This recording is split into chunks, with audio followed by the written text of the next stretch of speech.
What's up guys, McCaddy here, bringing you another UU battle. Now today I'm against a guy called Brian Butterfield. I don't know how many of you get the reference. It's quite a funny video. If you ever get a chance, do check it out.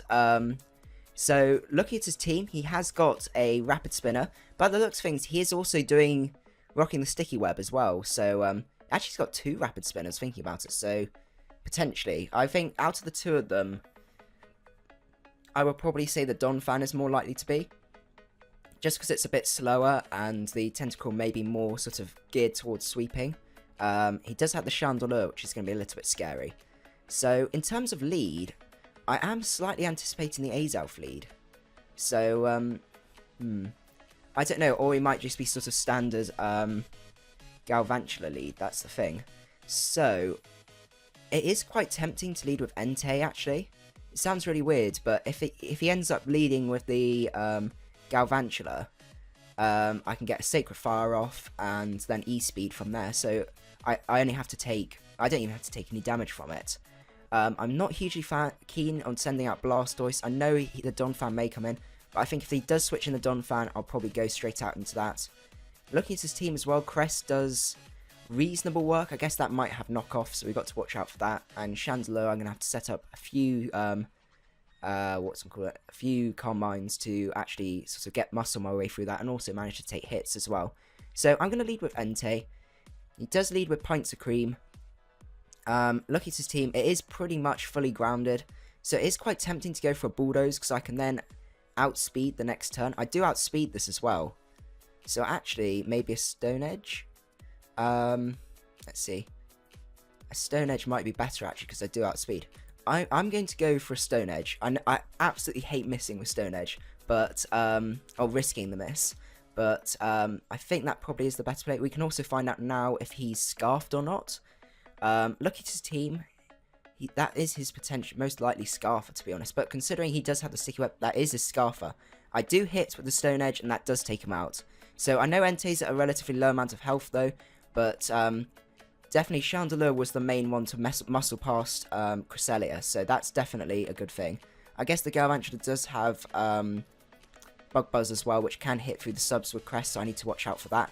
He does go out into Bonbons. So I'm just going to go out into Blastoise. I don't see there's any harm in doing that. I do take a reasonable chunk from that, so I think this is relatively sort of, it's going to more likely to be bulky offense. I am going to go for a Scald here. I know the Tentacle is probably going to come in, but if I can get a burn off on this, that would be quite nice. We can also find out that looks like possibly AV, which is quite interesting. From here though, I'm not exactly sure what he's going to go for. Probably a poison move. So, let's see. 328 speed. He is going to be outspeeding Killer Bunny, which is a shame. So, actually a lot of things. I didn't realise how fast Tentacle was. So, in terms of switching, I could go out into Spexbro and get my Sticky Web up, but considering Tentacle's here, and also his Donphan, I don't think it's worth it just yet. Haxorus is definitely a possibility, but I do have to take 2 hits from that.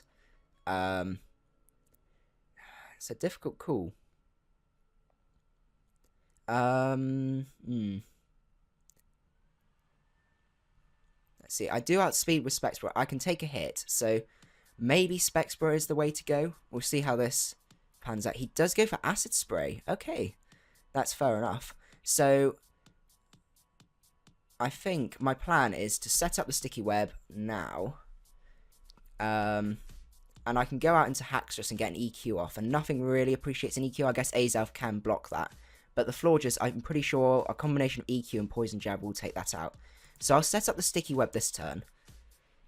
He is invariably going to try and end up taking out my Spexbro. He doesn't. He ends up going out into the Florges. Okay.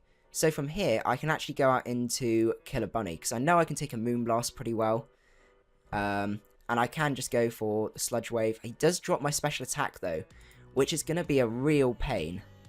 That's really annoying actually. But I am just going to go for the Sludge Wave here just to get maximum damage. He does end up going back out into Birthday Pie.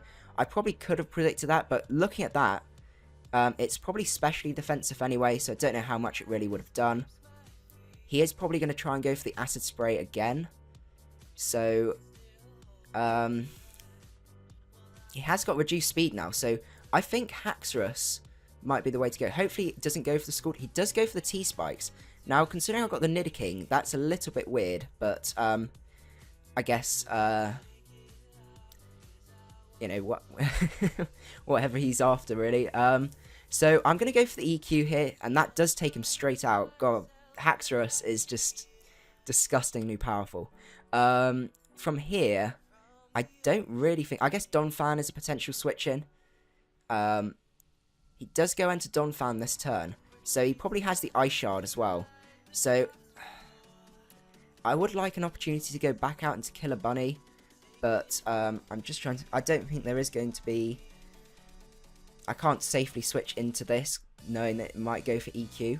So actually, Cress is probably quite a good switch, because I can take an Ice Shard, I can take a Rapid Spin.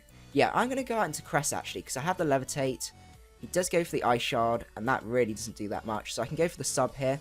Looking at it, he actually doesn't pack Rapid Spin on Donphan, so I was actually wrong. Considering he went for Ice Shard, I guess he probably didn't want to risk it. So there is a chance he may still have the Rapid Spin. We'll find out this turn, I think. But I'm going to use this opportunity to set up my sub. As I say before, Cress is just disgusting. As you've seen in probably some of the other videos, just the amount of people that forfeit from it is just crazy. So I set up a sub. I am going to go for the Calm Mind just to see if he does break my sub. He does unfortunately break my sub, which is a shame. So I am actually going to save Cress, I think. So now the question is, what do I want to get knocked off? So he does have a lot of speed. So I think possibly Spexborough is the way to go. Just to sack it off, because I can then go out probably into Haxorus, because I know I can take a hit. Yeah, I think I'm going to sack off Spexborough. I don't think there is much use for it at the minute.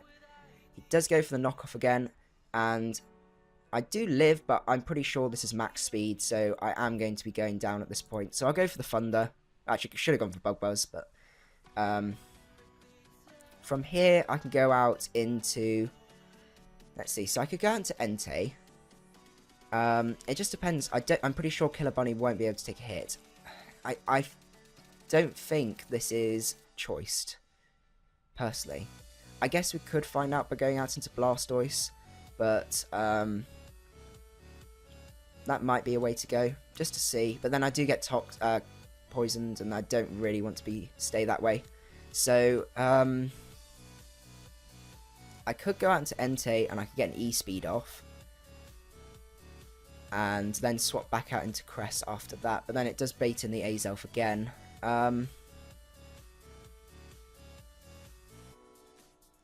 Maybe Blastoise is the way to go, because I can go for the Scald, and I guess outside of Florges, nothing really appreciates the Scald. I know I do get poisoned, which is really, really annoying, but something was going to have to. He does go out into the Florges, but if I can get Burn Off, that would be absolutely excellent.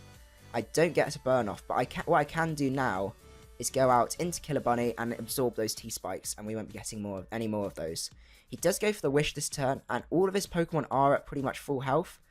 It is very tempting to go for maybe the Ice Beam this turn, just in case he decides to go out into maybe the Donphan, predicting the Sludge Wave. I very much doubt he is going to stay in. He may just protect this turn. I am going to go for the Ice Beam, and the Donphan does come in. So an Ice Beam he does go down with his Sturdy. He does get the Wish back up, and he's probably going to go for Ice Shard this turn. So the question is, how useful would Killer Bunny? Because I think I can take a hit. I'm pretty confident. I guess it is my way to muscle past Fluffy Ruffs. I just realised that he's named a lot of his... Yeah, all of his stuff from the Brian Butterfield video, which is really cool. Anyway, I'm just going to stay in and go for Ice Beam. It is a crit, and that did 40%. I was surprised how little that did, actually. It does allow him to go out into Azelf, though, which... I'm just trying to see. At this point, I do have other counters to Florges, so I probably will let this go down. He does go out into Pasta Pillows, so I have a slight feeling that this is choiced. But we'll go for the Sludge Wave here. But what I can do now is, now that Bon Bon's is out of the way, is I can go out into Entei and get an E-Speed off onto this, because I just need to get as much damage off, and we can then finally see if this is choiced or not. Because if he goes to the Zen Headbutt... Okay, so this is actually choiced by the looks of things, because he could have gone for a knockoff to take me out. So that does mean he's now in a weakened state as well. So actually, Cress is a reasonable switch. So I'm going to go for the sub again here, just so I can... Or do I just go straight for the Calm Mind? I'm going to go straight for the Calm Mind, because actually that can hit through me. So I'll go for the Calm Mind here. And I'm going to go for the Psyshock. I'm pretty comfortable that I should be able to live this, because this is probably more likely to be a Sticky Web one. Yeah, I can take that. So I'm going to go for the Psyshock here. And I should live at a reasonable amount of HP. And it does mean that I can still set up on the Florges later on as a sort of final backup. So I'm going to go for the Psyshock again. And that should then take him out. So I know I'm at quite a low amount of health. Actually, I don't have enough health for a sub, so the question is, do I just let this go down? Because I could then go into Haxorus, I can take a knockoff, and I can go for a Dragon Claw to take that out. I'll lose my Life Orb, which means I can then muscle my way through Florges a little bit easier. I think that's probably the way to go, so I am going to just go for the Moonblast here. He does go for the U-turn. Okay. So he goes out. He's going to go out to the Florges now, and I'm pretty sure Haxorus with a Poison Jab should pretty much take this out. So we'll go for that, I think, because as we know, Blastoise really can't muscle through. So I'm going to go. I don't think I can live a Moonblast. Can I live a Moonblast? I'm actually going to calc this, so I will be 1 second. Okay, so assuming this is fully defensive, I can't break through it, but I have a feeling it's probably not fully defensive. So this is... Yeah, that does take him out, so that's good. So as long as I can live a Zen Headbutt from this, I should be able to take this out. So we'll just go for a Dragon Claw just to get the most damage off. Ooh, that was close. That was very, very close. Oh. Well... Oh, I thought he got me then. But anyway, hope you guys enjoyed the battle, and I will see you at the next one. Macaddy out. If you enjoyed the video and want to keep up my latest content, don't forget to hit the subscribe button below. Macaddy out.